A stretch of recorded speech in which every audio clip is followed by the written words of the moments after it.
Vamos a estar leyendo en Romanos capítulo 12, desde el verso número 1 hasta el verso número 8. Nos dice así la palabra de Dios. Deberes cristianos. Así que, hermanos, os ruego por las misericordias de Dios que presentéis vuestros cuerpos en sacrificio vivo, santo, agradable a Dios, que es vuestro culto racional. No os conforméis a este siglo, sino transformaos por medio de la renovación de vuestro entendimiento, para que comprobéis cuál sea la buena voluntad de Dios, agradable y perfecta. Digo, pues, por la gracia que me es dada, a cada cual que está entre vosotros, que no tenga más alto concepto de sí que el que debe tener, sino que piense de sí con cordura, conforme a la medida de fe que Dios repartió a cada uno. Porque de la manera que en un cuerpo tenemos muchos miembros, pero no todos los miembros tienen la misma función, así nosotros, siendo muchos, somos un cuerpo en Cristo, y todos miembros los unos de los otros. De manera que, teniendo diferentes dones, según la gracia que nos es dada, si el de profecía, úsese conforme a la medida de la fe, o si de servicio, en servir, o el que enseña, en la enseñanza, el que exhorta, en la exhortación, y el que reparte, con liberalidad, el que preside, con solicitud, el que hace misericordia, con alegría. El Señor se digne de bendecir su palabra en esta mañana. Oremos. Gracias te damos, Dios mío, por este tiempo. Gracias porque a todos, Señor, tú nos das esta oportunidad de tener esta hora, como bien llamamos hora bíblica, para meditar en tu santa y bendita palabra, para estudiar tu santa y bendita palabra, Señor, y ser edificados a través de ella, pidiéndote que tú nos hables, Señor, en esta mañana, todos y cada uno, que tú nos transformes, Señor, nos edifiques a través de tu santa y gloriosa palabra, Señor, y que todas las cosas que hemos de aprender en esta mañana podamos ponerla por obra en nuestro diario vivir. Toma control de mí, Señor, dirígeme, y que todas las cosas, Señor, salgan conforme a tu gloriosa y santa voluntad. Cosa que te pedimos en el nombre glorioso de tu Hijo Jesucristo. Amén. El término deberes hace referencia ya sea a actividades, circunstancias o actos que implican cierta o determinada obligación moral y ética por parte de una persona. Generalmente los deberes se relacionan con ciertas actitudes que deben tener los seres humanos para con ello poder asegurar la estabilidad, la comodidad o la paz del resto de la raza humana. Y algo que es bien sabido y es un hecho sumamente lamentable es el constante incumplimiento de deberes por parte de todos los entes sociales. Incluso muchas personas piensan y tienen la opinión de que si todos nosotros cumpliésemos nuestros deberes como personas que forman parte de una sociedad, tendríamos una sociedad totalmente diferente y mejor. Y nosotros específicamente como dominicanos hemos sufrido lamentablemente lo que es el incumplimiento de deberes. El incumplimiento de deberes por parte de las autoridades estatales o gubernamentales y de igual manera por parte de la población y la sociedad. Nosotros aún muchas veces sufrimos la consecuencia de incumplimientos de gobernantes anteriores o gobernantes actuales, pero también sufrimos la consecuencia de que cuando la población tuvo la oportunidad de ejercer su deber de voto, de elección, con ética, con moral, con estándares, su deber. Entonces, hoy en día, lamentablemente, nosotros todos muchas veces padecemos lo que es el incumplimiento de deberes por una y otra parte. Y hablando de eso, me adhiero a una frase que usó Eugenio María de Hostos, que decía: cumple todos tus deberes y tendrás todos tus derechos. Y he tomado esta ilustración acerca de los conceptos de qué significa el deber, para que en esta mañana, como bien podemos ver ahí en Romanos capítulo 12, tratemos un tema que tiene que ver con ese mismo título que tenemos allí.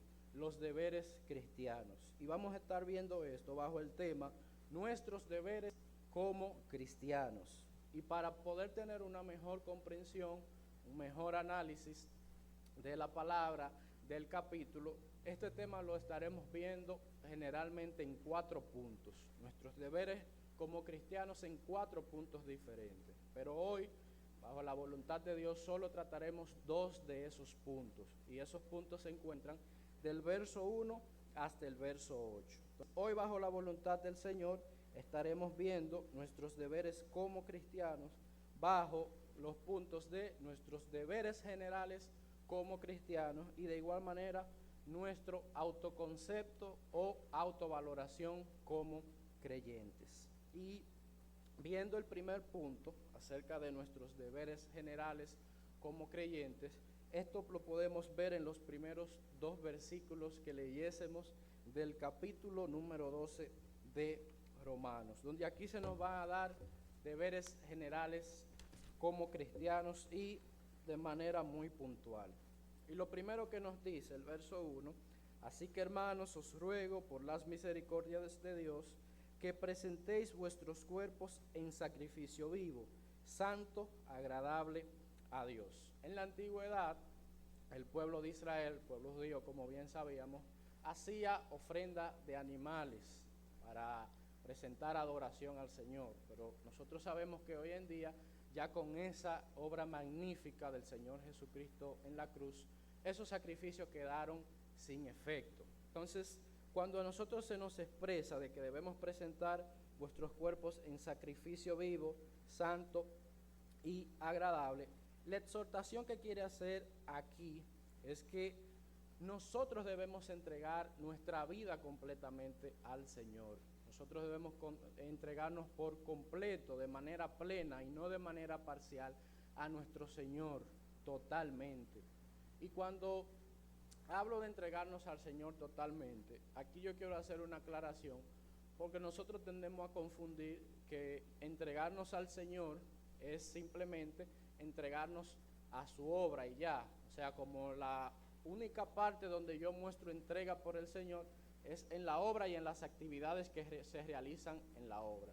Y no, es un concepto totalmente pleno, porque de nada me serviría a mí que yo sea el trabajador más ferviente en la obra, pero mi tiempo personal con Dios está descuidado, o mi testimonio en mi trabajo tenerlo descuidado, o en mi centro de estudio tenerlo descuidado. Centrarme solamente en esa parte de manera parcial, eso no es entrega total al Señor. Entonces, cuando nos dice que debemos presentarnos totalmente en sacrificio vivo al Señor, es de manera plena, son todas las áreas de nuestra vida.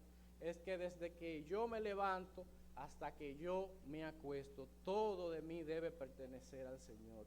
Y todo lo que soy debe ser dado a nuestro Dios. Entonces, debemos nosotros pensar en esto, porque muchas veces a lo mejor se ve bonito y se ve agradable que yo me entregue al Señor donde yo quiero que ciertas personas me vean, pero no es ahí que se basa. Entregarnos al Señor comprende todos los aspectos de nuestra vida y toda nuestra cotidianidad, todas las acciones que nosotros hacemos deben reflejar al Señor Jesucristo. Debemos entregárnosles por completo a nuestro Dios. Hay otro punto, luego de darnos ese primer deber general, que debemos entregarnos al Señor, y es el punto que dice, ¿qué es vuestro culto racional? Para entender esto, culto racional, vamos a ver en sí la palabra racional. La palabra racional va enlazado con lo que es la lógica, con lo que es la razón. Entonces, es lógico que a la luz de todas esas riquezas y bendiciones espirituales que nosotros tenemos en el Señor, es lógico y nuestra adoración razonal, nuestro acto razonal y lógico debe ser entregarnos al Señor, al saber y al ver todas las cosas que nosotros podemos tener en nuestro Dios, todos los beneficios que tenemos en Él. Y cuando yo me pongo a pensar y a detenerme en ello, en todas las bendiciones que como creyentes el Señor nos ha dado, nos da y de igual manera nos dará, pienso en todos ellos, pienso en que el Señor nos limpió de nuestro pecado, pienso en que el Señor nos libró de una condenación eterna, pienso en que el Señor nos dio salvación, pienso en que el Señor nos dio vida eterna, de igual manera nos dio seguridad y nos dio una esperanza, y no solo eso, de ser enemigos de Dios, sin Cristo, sin fe y sin ningún tipo de esperanza, nos hizo herederos de Él. Entonces, al usted pensar en tantas cosas que como creyentes el Señor nos ha dado, ¿cuál debe ser nuestro culto racional? Entregarnos por completo al Señor, entregarnos por completo y de manera plena a lo que Él representa y todas las cosas en nuestras vidas. Y aquí, en eso que hablo, también quiero tomar un tiempo para hablarle a aquellos amigos que nos están escuchando, aquellos amigos que aún no han tomado la decisión de entregar su vida a Cristo. Yo he mencionado todas esas bendiciones y grandezas que podemos tener quienes hemos puesto nuestra fe en el Señor. Y déjame decirte que el mejor lado de la vida, la mejor vida que se puede vivir, es esa que es entregada de manera plena a nuestro Señor.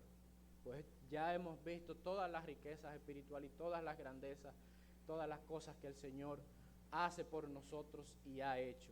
Así que si tú sigues aferrado al mundo, si sigues aferrado a esas cosas que temporalmente pueden agradarte o pueden ser supuestamente buenas, un día lamentablemente tendrás que ver las consecuencias. Así que mi invitación es, al ver todas esas cosas que podemos tener en Dios, que podemos tener a través de esa cruz de Cristo, mi invitación a los amigos que nos escuchan es venir de manera completa y plena y entregar sus vidas a Dios. Continuamos con el segundo deber general. Ya vimos que debemos que entregarnos por completo al Señor. El segundo deber, de manera general, como creyentes que se nos da, es: no os conforméis a este siglo, sino transformaos por medio de la renovación de vuestro entendimiento, para que comprobéis cuál sea la buena voluntad de Dios, agradable y perfecta. No os conforméis a este siglo. Conformarse quiere decir amoldarse a este siglo. Este siglo hace referencia al mundo actual, al sistema del mundo actual. Entonces, cuando nos dicen no os conforméis, es no ajustarnos, no acomodarnos, no amoldarnos a ese sistema del mundo que tenemos actualmente. Y cuando yo pienso en esa exhortación que el apóstol Pablo hacía, recuerdo, o sea, y pienso y busco a través de la historia, cuando Pablo escribió esa carta, en ese tiempo eso era un mundo, ese sistema corrupto, era perverso y era en contra de Dios. Pero hoy en día es muy diferente la cosa, no es tan diferente. Vivimos todavía en un mundo corrupto, perverso y que va en contra de Dios. Por lo cual, esa aplicación hoy en día todavía siempre debe estar vigente en nosotros. Pues el mundo nos quiere a nosotros establecer reglas de juego, nos quiere establecer muchas veces modas, actitudes y formas de pensar que no se acomodan a las cosas que dice nuestro Señor en su palabra. Hoy en día, el mundo nos quiere vender a nosotros que el matrimonio entre personas del mismo sexo, eso es algo lógico, de libertad, de progresismo, de democracia, que eso es totalmente correcto, sabiendo nosotros que la Biblia condena esa actitud. De igual manera nos quiere vender que el ser muchas veces pro eutanasia, pro aborto, esas son cosas de personas razonables, que tienen lógica, de personas humanas, sabiendo nosotros que en la palabra de Dios condena todas estas cosas y sabiendo qué dice la palabra de Dios sobre el concepto de la vida. También muchas veces, y en el caso específicamente de las mujeres, quiere decirles que eso que dice la Biblia, de que son ayuda idónea del hombre, de que deben sujetarse a él, esas son cosas de machistas, de retrógradas, de personas atrasadas mentalmente, sabiendo que es un mandato bíblico y que el Señor estableció roles. En una época también el mundo nos quiso vender esto del lado de los caballeros, que la mujer era simplemente alguien que atendía la casa y que criaba y procreaba hijos, y que estaba por debajo del hombre. El mundo nos quiso vender eso en una época, sabiendo que como dice la palabra, Cristo le da el mandato al esposo de amar a su esposa como Cristo amó a la iglesia y se entregó a sí mismo por ella. Entonces esos son algunos de los ejemplos donde vemos que el mundo nos quiere vender ideas y formas de pensar contrarias a la palabra de Dios. Entonces es lógico la exhortación que Pablo hace: no os conforméis a este siglo, no nos ajustemos a los ideales ni nos amoldemos a las modas o a la forma de pensar de este sistema actual del mundo, el cual, como siempre, ha sido corrupto, perverso y en contra del Señor. En fin, si nos ajustamos a las leyes de este mundo, iremos siempre en contra de los principios bíblicos.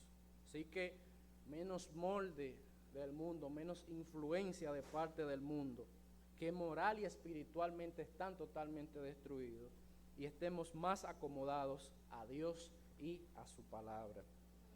Dice aquí el tercer mandato general, el tercer deber como creyentes: sino transformaos por medio de la renovación de vuestro entendimiento. O sea, nos dice, no se ajusten a este mundo actual. Entonces, más bien, ¿qué deben hacer? Bueno, ustedes deben transformarse por medio de la renovación de su entendimiento, para que comprobéis cuál sea la buena voluntad de Dios, agradable y perfecta. Transformaos, cuando nos da esa exhortación. Transformación hace referencia a transfiguración, a cambio total, a ese cambio que ocurre en el interior, pero que se refleja en la práctica y se refleja en nuestro diario vivir. Entonces, esa es la exhortación que el Señor nos hace, a ir cambiando, a ir siendo transformados cada día más, y que ese cambio pueda ir reflejándose en nuestras acciones diarias, que podamos ir reflejando más el carácter de Cristo en nuestra vida. Nos dice 2 Corintios 3:18: por tanto, nosotros todos, mirando a cara descubierta como en un espejo la gloria del Señor, somos transformados de gloria en gloria en la misma imagen, como por el Espíritu del Señor. Otra palabra que vemos ahí nos hace el mandato de transformados por medio de ¿qué? Renovación de vuestro entendimiento. Cuando habla de renovación de vuestro entendimiento, esa transformación solamente puede ser efectuada por el Espíritu Santo que está en nosotros. Él es que nos va transformando a la semejanza de nuestro Señor Jesucristo. Y esto también sucede con el estudio y la meditación diaria de la palabra de Dios. A través del estudio y la meditación diaria de la palabra, del crecimiento en la palabra, el Espíritu Santo va renovando, nos va transformando, nos va cambiando nuestras vidas. Dice Tito 3:11: nos salvó no por obras de justicia que nosotros hubiéramos hecho, sino por su misericordia, por el lavamiento de la regeneración y por la renovación en el Espíritu Santo. Al final dice la buena voluntad de Dios. La buena voluntad de Dios es buena porque nos lleva al crecimiento espiritual como creyentes. Es agradable porque el Señor se deleita en ella, y es perfecta porque su voluntad es completa, no necesita nada más. Así que aquí en esta parte, como les decía, de que el Espíritu nos va renovando nuestro entendimiento a través del estudio de la palabra, a través de la meditación de ella, quiero dar una importancia a lo que es el estudio de la palabra de Dios, para ir siendo transformados, para crecer, para ir siendo asemejados a nuestro Señor Jesucristo, quien debe ser nuestro máximo ejemplo siempre. Y cuando yo hablo de la importancia del estudio de la palabra de Dios y la meditación de esta, así como hablé al principio de qué significa entrega al Señor, que muchas veces lo queremos tomar parcial, no total. Cuando hablo de estudio y meditación de la palabra, también quiero hacer esa aclaración, que es de manera plena y total. Muchas veces uno cree que estudio y crecer en conocimiento de la palabra de Dios está solo en el ámbito teórico y conceptual, y el ámbito práctico lo dejamos afuera, porque a veces es más fácil yo aprenderme cómo dice un versículo que aplicarlo, porque ahí se hace un chin más difícil. pero esa no debe ser la actitud al nosotros estudiar y meditar la palabra de Dios. Y cuando pienso en eso, recuerdo una frase que escuché de Israel, citando a otro autor, que decía lo siguiente: la práctica sin teoría es ciega y la teoría sin práctica es estéril. Ambas deben complementarse. El estudio de la palabra de Dios sí debe llevar investigación profunda, investigación de conceptos para yo estar claro de qué me quiere decir la palabra de Dios, pero también debe llevar una parte práctica, una parte aplicable. En una de mis labores personales, que es de maestro de idiomas, yo utilizo tanto una parte teórica como una parte práctica. Cuando como ustedes bien saben, hablamos de un idioma, la parte teórica de un idioma, ¿qué es? La gramática que se enseña, los vocabularios, donde hay verbos, sustantivos, pronombres, preposiciones, y etcétera. Esa es la parte teórica. Ahora bien, de nada me sirviera a mí si un estudiante se me aprende, esa gramática significa esto, o esa palabra significa eso, muy bien. Pero entonces, ¿cómo tú me usas eso en una conversación cotidiana con una persona? O sea, si no me la puede utilizar en una conversación cotidiana con una persona, de nada sirve que se haya aprendido todas esas teorías y todos esos conceptos. En fin, nosotros, cuando hablamos del estudio de la palabra de Dios, debemos tener en cuenta esas dos partes. Yo investigarla profundamente, yo aprender conceptos, yo aprender versículos, pero de igual manera ir aplicando todas esas enseñanzas que voy viendo en la palabra del Señor. La palabra del Señor, nosotros podemos ver el amor, podemos ver la fidelidad, podemos aprender de la humildad. Entonces, así como aprendemos todas estas cosas, también debemos empezar a hacer la tarea y hacer la parte práctica con ello. Y en fin, en estos dos versos nos dan esas exhortaciones generales como creyentes. Y son tres de manera general. ¿Cuáles son las exhortaciones generales? Bueno, debemos presentar nuestros cuerpos en sacrificio vivo, santo y agradable a Dios. Debemos entregarnos totalmente a nuestro Señor. Segundo, no conformarnos a este siglo. Debemos estar conformes a Dios y a su palabra, conforme a la semejanza de Cristo y no conforme a las reglas del mundo. Y tercer deber general, debemos transformarnos mediante la renovación de nuestro entendimiento. Debemos cambiar cada día, debemos ir renovándonos, ir creciendo, ir madurando para parecernos cada día más a nuestro Cristo, a nuestro ejemplo, a nuestro norte. Así que esas son las exhortaciones generales de este primer punto acerca de, como veíamos nuestro título de hoy, nuestros deberes como creyentes. El segundo aspecto o punto que quiero ver es nuestro autoconcepto o autovaloración como creyentes. Y aquí el autor lo va a dividir, aquí vemos ese pasaje y lo podemos dividir en tres partes, que son acerca de la autovaloración y autoconcepto, nos va a dar exhortaciones, nos va a dar razones defendiendo esas exhortaciones y al final nos va a dar mandatos finales sobre lo que es el autoconcepto. Y para ello vamos ya del verso 3 al verso 8. Y dice el verso 3, digo pues, por la gracia que me es dada a cada cual que está en vosotros, que no tenga más alto concepto de sí que el que debe tener, sino que piense de sí con cordura, conforme a la medida de fe que Dios repartió a cada uno. Que piense de sí con cordura. En cuanto a nuestro autoconcepto, ¿cómo debemos pensar sobre nosotros mismos? Con cordura. Cuando habla de cordura, ¿qué quiere decir? Con humildad. Reconocer que en comparación a Dios y a su grandeza, nosotros no somos nada. Eso es pensar sobre nosotros con cordura, con humildad. Y esto nos ayudará a dejar fuera el orgullo, la arrogancia, la soberbia de nuestras vidas, que es algo con lo que se debe luchar siempre.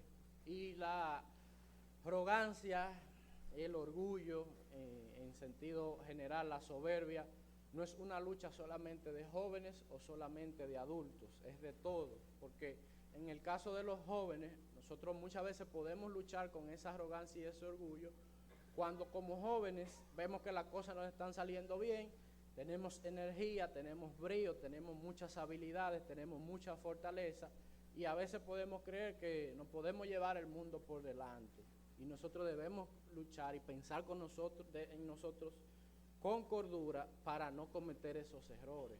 Los adultos también pueden caer en este error, hablando claro en el ámbito de la obra, al creer que tengo una vasta experiencia, he hecho muchos cursos, he estudiado profundamente la Biblia, he leído muchos libros, ya yo creo que estoy por encima ya de muchos, o ya yo tengo una vasta experiencia, yo no necesito ya seguir aprendiendo. Se puede también caer en ese error. Entonces, ¿a qué nos va a ayudar el pensar en nosotros con cordura, con humildad, a evitar esos errores que tanto jóvenes como adultos podemos cometer?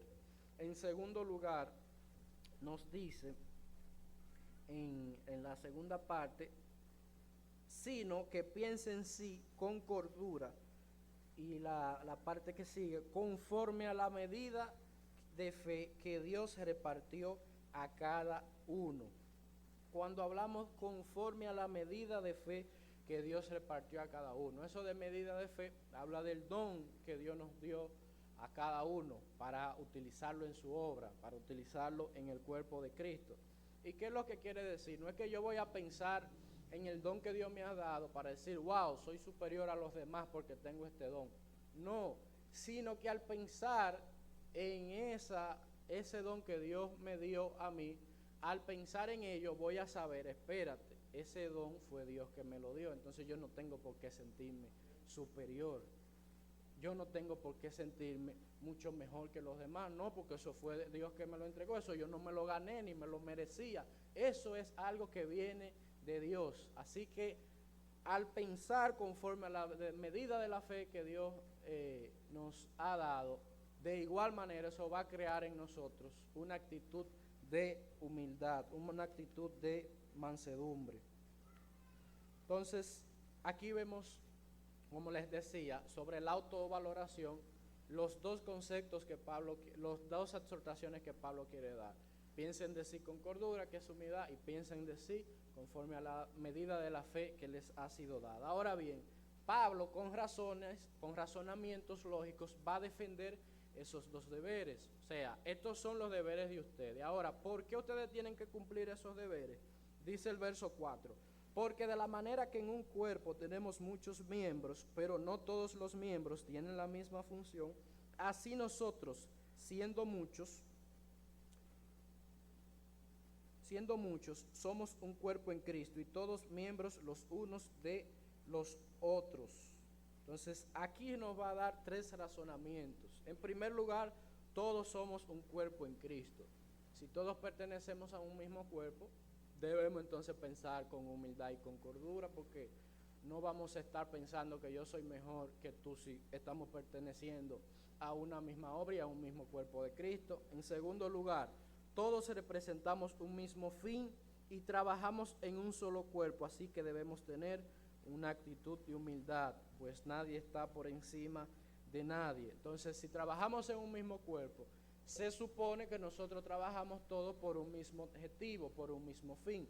Otra razón para pensar en nosotros con humildad y no con orgullo. Y en tercer lugar, somos miembros los unos de los otros, como dice el final del verso 5. El don que un ejemplo usó a mi hermano Andrés Carlos, Dios le haya dado a él, o el don que le haya dado a otra persona, eso automáticamente también va a ser para edificación mía, porque somos los unos de los otros y pertenecemos a un mismo cuerpo. El don, de igual manera que a lo mejor Dios me haya dado, va a ser para edificación de él, va a ser para edificación de otro hermano.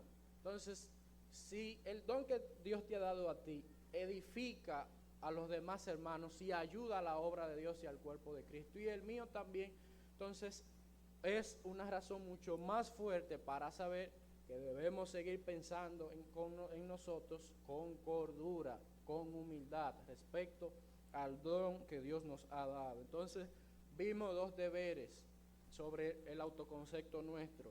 vimos las razones por qué hay que actuar de esa manera y hay que cumplir esos deberes. Ahora, Pablo hace unos mandatos finales sobre esa parte del autoconcepto. Dice el verso 6, de manera que teniendo diferentes dones según la gracia que nos es dada, si el de profecía, úsese conforme a la medida de la fe, o si el de servicio en servir, o el que enseña en la enseñanza, el que exhorta en la exhortación, el que reparte con liberalidad, el que preside con solicitud, el que hace misericordia con alegría.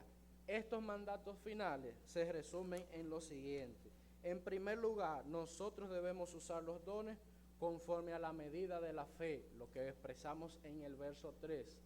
Explicamos cuál es el concepto de la medida de la fe. No es yo pensar que el don que Dios me dio, es un don importante, yo soy superior. No, sino que quien te dio ese don fue el Señor. Entonces no hay por qué sentirse superior. Y segundo, debemos utilizar los dones dados por Dios de forma correcta. Entonces, al autor referirnos sobre nuestro autoconcepto de que, en primer lugar, debemos pensar en nosotros con humildad, conforme a la medida de la fe, por la razón de que todos pertenecemos a un mismo cuerpo, trabajamos por un mismo fin, un mismo objetivo, y somos unos de otros al final de esas exhortaciones generales. Entonces, ustedes deben usar esos dones que Dios les ha dado de la manera correcta y con el mismo concepto del verso 3, conforme a la medida de la fe que les ha sido dada. En fin, queridos hermanos, como veíamos el tema central, nuestros deberes como creyentes son claros, son precisos y son expresos en la palabra de Dios. Nuestros deberes sabemos ya que debemos de manera general entregarnos al Señor, que debemos ser transformados mediante la renovación de nuestro entendimiento, que no debemos conformarnos a este mundo actual. Entonces, en los deberes en cuanto a nuestro autoconcepto, debemos pensar en nosotros con cordura, y de igual manera debemos pensar en nosotros conforme a la medida de la fe que nos ha sido dada. Así que tenemos mucha tarea que aplicar y mucho trabajo por hacer.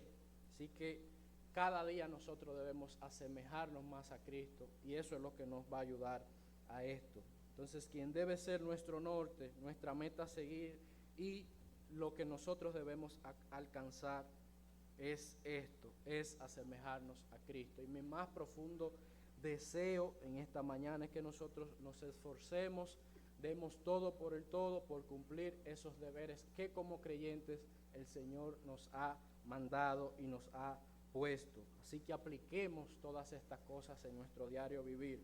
Y aprovecho en último lugar para hablarle a los amigos, quienes han estado escuchando, de esos deberes que como creyentes nosotros tenemos y esas cosas que nosotros hacemos por nuestro Señor.